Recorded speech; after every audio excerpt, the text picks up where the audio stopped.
वहाँ कथा, जहाँ जहाँ कथा होती है वहाँ कौन उपस्थित होते हैं उस कथा में? बैकग्राउंड नहीं है। उस कथा में कौन आते हैं? सबसे पहले श्री हनुमान जी महाराज। हनुमान जी महाराज को वरदान है कि जहाँ पर भी कथा हो रही हो वहाँ आप एक रूप से पहुँच जाएंगे। कथाएं कितनी चलती हैं। भगवान राम से बस हनुमान जी महाराज ने यही वरदान मांगा था कि प्रभु आप देना चाहते हो तो आप ऐसा वरदान दो कि जहाँ पर भी आपके गुणों का गान हो रहा हो, जहाँ पर भगवान की कथा हो रही हो, वहाँ पर कन्हैया की कथा हो रही हो, वहाँ हम एक रूप से जाकर कथा श्रवण करें। आज हनुमान जी महाराज उन कथाओं में जाते हैं।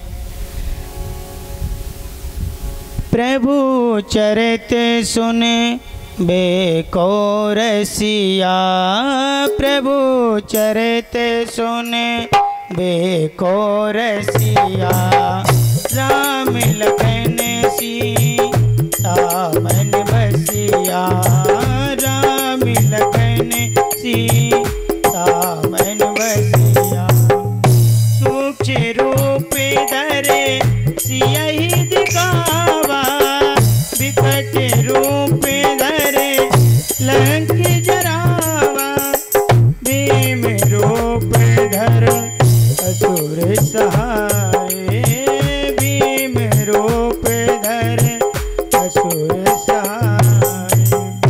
प्रभु चरित सुनबे को रसिया, राम लखन सीता मन बसिया। हनुमान जी महाराज एक रूप से पहुंच जाते हैं। हनुमान जी महाराज क्या हैं? श्रोता हैं। हनुमान जी महाराज क्या हैं? संत हैं। हनुमान जी महाराज एक संत नहीं संता कहलाते हैं। हनुमान जी महाराज सभी की रक्षा करते हैं, ब्राह्मण साधु संत की। लिखा भी है, साधु संत के तुम्हें रखवारे, साधु संत के तुम्हें रखवारे, असुर निकंदन राम दुलारे, असुर निकंदन राम दुलारे। साधु संत के तुम रखवारे, असुर निकंदन राम दुलारे। हनुमान जी महाराज सबकी रक्षा करते हैं। ऐसे हनुमान जी महाराज को कोटि कोटि प्रणाम करते हैं और नमन करते हैं।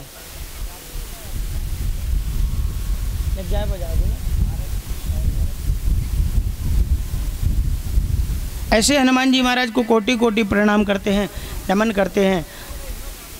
हनुमान जी महाराज राम जी की सेवा करते हैं और हनुमान जी महाराज ने सबकी रक्षा करी है। राम जी लंका पर विजय प्राप्ति करने के लिए हनुमान जी महाराज ने देखो कितनी रक्षा करी। हनुमान जी महाराज ने सीता मैया को भी बताया, हनुमान जी महाराज ने राम जी के पूर्ण कार्य संवारे। और हनुमान जी महाराज की ध्वजा लगती है, जहाँ जिस कार्य में हनुमान जी महाराज की ध्वजा लगी है उस कार्य में कोई विघ्न आ ही नहीं सकता है।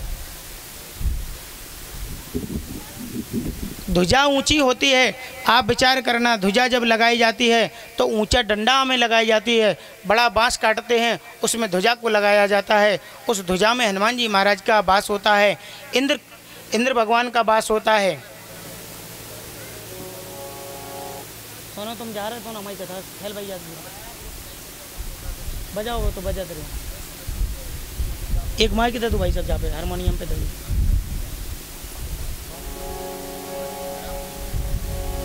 आज हनुमान जी महाराज उस ध्वजा में बैठे हैं और ध्वजा क्या होती है आप विचार करना। ध्वजा एक, जैसे घर में यदि 2 भाई हैं या 3 भाई हैं, उस ध्वजा में हनुमान जी महाराज वास करते हैं।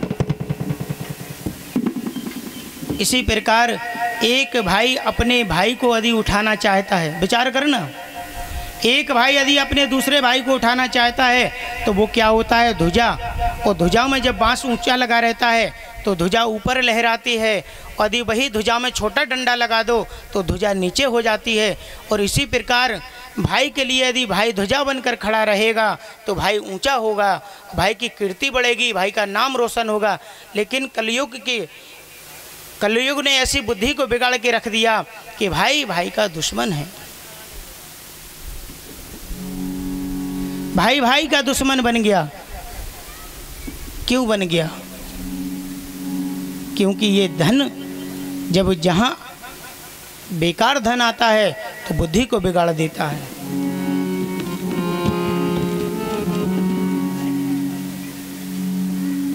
कहने का भाव ये है कि भाई को अपने भाई की रक्षा करना चाहिए।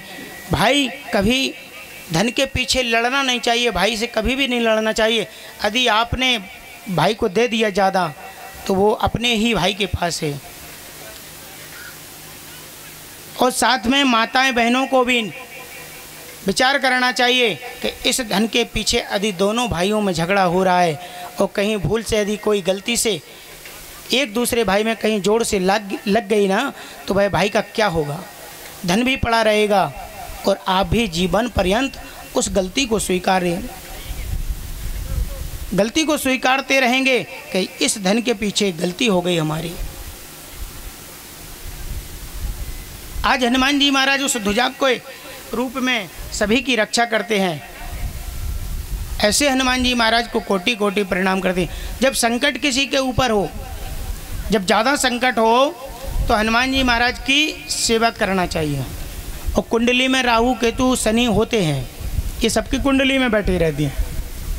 जब ये ग्रह खराब हो जाते हैं तो आप गुरु महाराज के पास पहुँचेंगे, अपने पुरोहित के पास पहुँचेंगे, तो वो कुंडली को जब देखेंगे तो आपसे कहेंगे सिर्फ एक ही उपाय है, आप हनुमान जी महाराज के दर्शन करो। हनुमान जी महाराज को चोला चढ़वाएं। हनुमान जी महाराज ज़्यादा संकट है तो शनिवार का चोला चढ़वा दें। जब ज़्यादा संकट होता है तो शनिवार का चोला चढ़ता है। कच्ची चमेली लाकर और अपने पुरोहित को दें, वही चोला चढ़ाएंगे, आपका संकट दूर हो जाएगा। ऐसे हनुमान जी महाराज को कोटि कोटि प्रणाम करते हैं। बोलिए वृंदावन बिहारी लाल की जय। एक संत भगवान ने बहुत अच्छा पद भी लिखा है। हनुमान जी महाराज की स्तुति लिखी है। हे दुख भंजन मारुति नंदन, सुन लो मेरी पुकार, पवन सुत विनती बारंबार, पवन सुत विनती बारंबार।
सुत विनती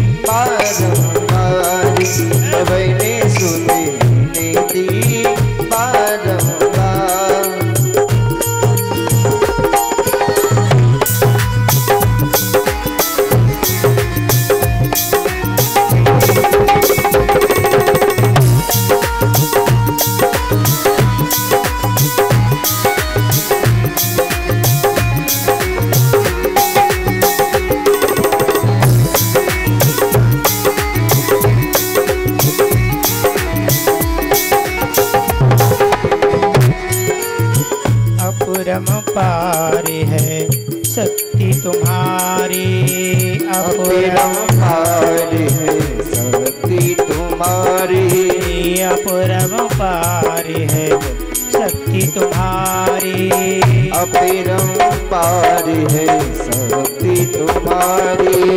तुम पर रीझे अवधि बिहारी, तुम पर रीझे अवधि बिहारी, तुम पर रीझे अवधि बिहारी, तुम पर रीझे अवधि बिहारी। भक्ति भाव से ध्याऊं तो है, भक्ति भाव से ध्याऊं तो है, मेरा कर उद्धार। पवन सुत विनती बारंबार, पवन सुत विनती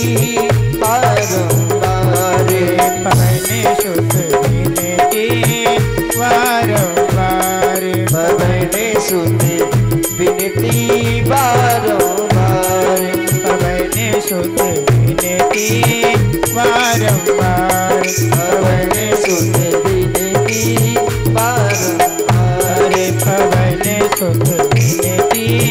बारंबार, पवन सुत विनती बारंबार, पवन सुत विनती बारंबार, पवन सुत विनती बारंबार,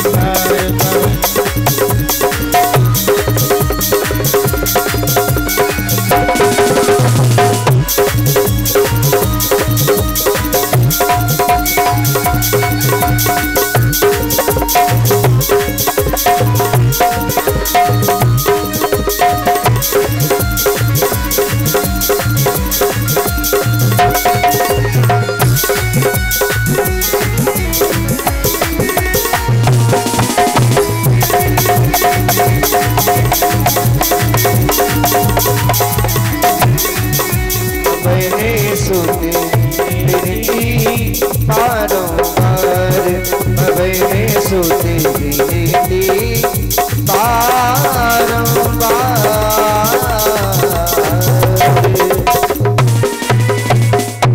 बोलिए वृंदावन बिहारी लाल की जय। ऐसे हनुमान जी महाराज को प्रणाम करते हैं, कोटि कोटि प्रणाम करते हैं। हे प्रभु, इस कार्य की रक्षा आप ही करना। भाई संत भगवान कहते हैं, साधु संत के तुम रखवारे, असुर निकंदन राम दुलारे। ऐसे हनुमान जी महाराज हैं, अतुलित बलशाली हैं, बल में बड़े बलशाली हैं, ज्ञान में भी अधिक बलशाली हैं, ज्ञान भी तेज है श्री हनुमान जी महाराज का। ऐसे हनुमान जी महाराज को कोटि कोटि प्रणाम नमन करते हैं।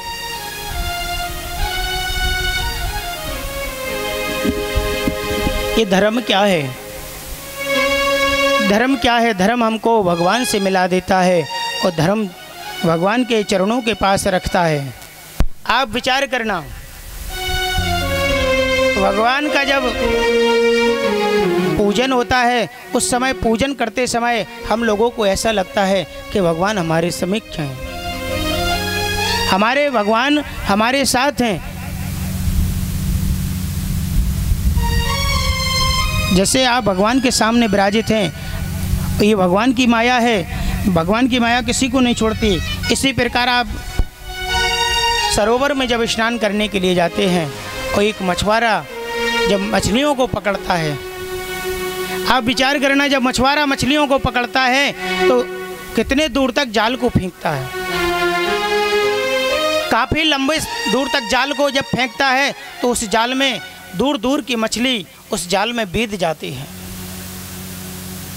लेकिन जो मछली उस मछुआरे के चरणों के पास रहती है, वो मछली कभी बीतती नहीं है उस जाल में।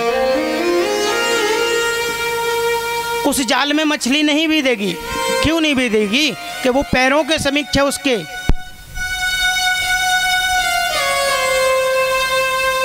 इसी प्रकार जब भगवान के समीक्ष, अब भगवान के चरणों के पास रहोगे तो ये माया का जाल है, वो आपको उस जाल में नहीं जकड़ेगा। वो जाल, उस जाल में आप आ ही नहीं सकते हैं। और जब आप दूर रहोगे तो भगवान का जो माया का जाल है वो आपको जकड़ लेगा। इसी प्रकार वो मछली चरणों के पास रहती है तो वो मछली उस जाल में नहीं बीधती है।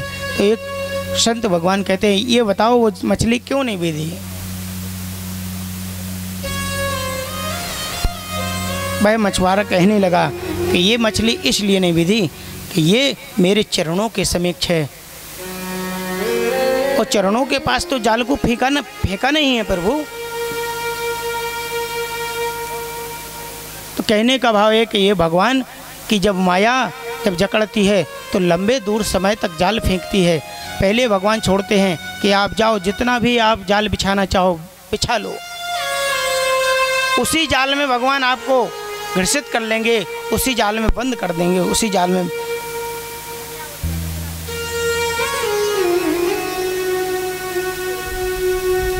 तो भगवान की भक्ति करना चाहिए, भगवान का भजन करना चाहिए। ऐसे हमारे श्री गिरिराज भगवान हैं, जो हमने कल उनकी पूजा नहीं कर पाई, कथा नहीं कह पाई, तो उनकी कथा कहने का अधिकार है। थोड़ी सी ही कथा स्पर्श करते जाना है।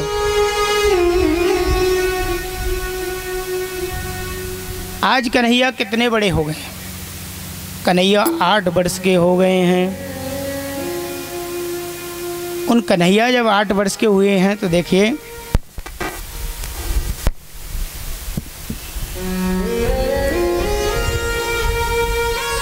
कन्हैया ने क्या प्रारंभ किया। महारासो श्री लीलाधरो श्री बंदो रातिता श्री गोपेश्वर महादेव श्री नंदेश्वर महादेव। जब भगवान थोड़े और बड़े हुए हैं तो गोपियों को कन्हैया ने परेशान किया।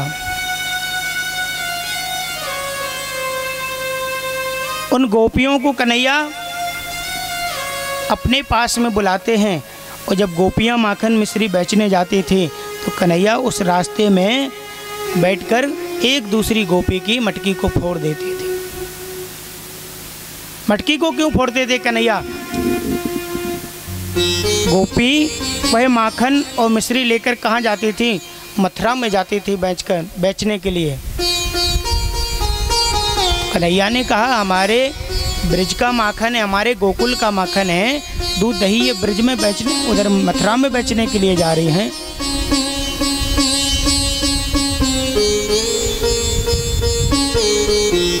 आज कन्हैया उन गोपियों को सुर मधुर वेणु का वादन कर रहे हैं।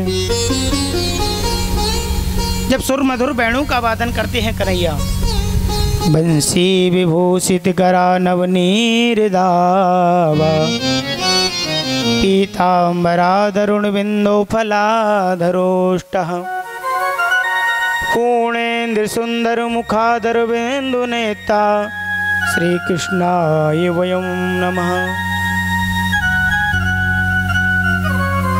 भगवान कन्हैया उन गोपियों को अपने पास में बुलाते हैं। तो गायों को चराते हैं कन्हैया। जब गायों को चराते हैं तो गाय कन्हैया के समीप आ जाती हैं। कन्हैया बांसुरी बजाते हैं तो गाय कितनी भी दूर हो तो कन्हैया ने जब बांसुरी का वादन किया तो कन्हैया के पास में गाय आ जाती थी। एक दिन सभी गोपियों ने विचार किया कि कन्हैया हमको बांसुरी बजाता है, हमको बुलाता है, कन्हैया से पूछना चाहिए, हे कन्हैया तुम हमको क्यों बुलाते हो? तो कन्हैया कहते हैं गोपी हम आपको नहीं बुलाते हैं, मेरा तो काम है वेणु का वादन करना, बांसुरी का बजाना, लेकिन कन्हैया तुम्हारी जब बांसुरी बजती है, जब बांसुरी बजती है कन्हैया तो हम काम काज करते हैं तो वह काम काज उल्टा सीधा हो जाता है।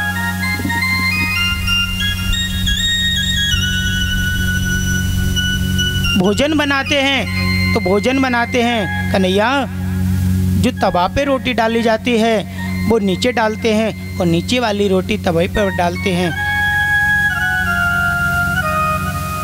कन्हैया आप जब हम अपना घर का काम काज करें, गृह का काम करें तब कन्हैया आप अपनी बांसुरी को नहीं बजाया करें। जब गाय दोहन करते हैं, तब गाय दोहन हो रही है, उसी समय कन्हैया बांसुरी बजाते हैं तो गोपियाँ इतनी मगन हो जाती हैं कि गाय दोते दोते दूध नीचे जाता है और पात्र बगल में पड़ा हुआ है।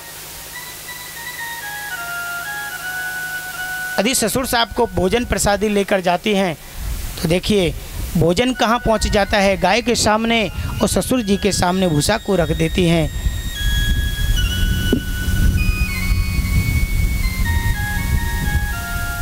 बोलिए वृंदावन बिहारी लाल की जय हो, सद्गुरुदेव भगवान की जय हो।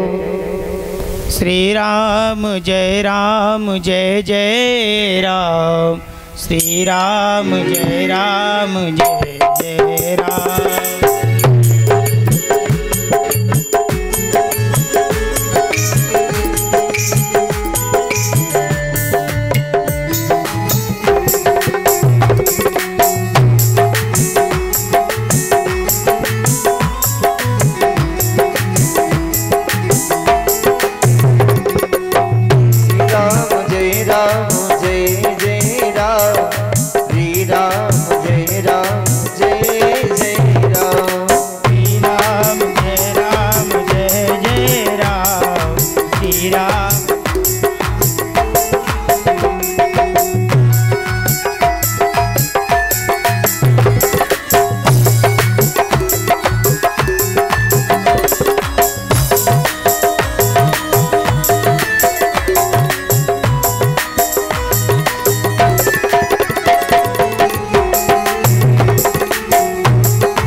जय राम जय राम जय जय राम।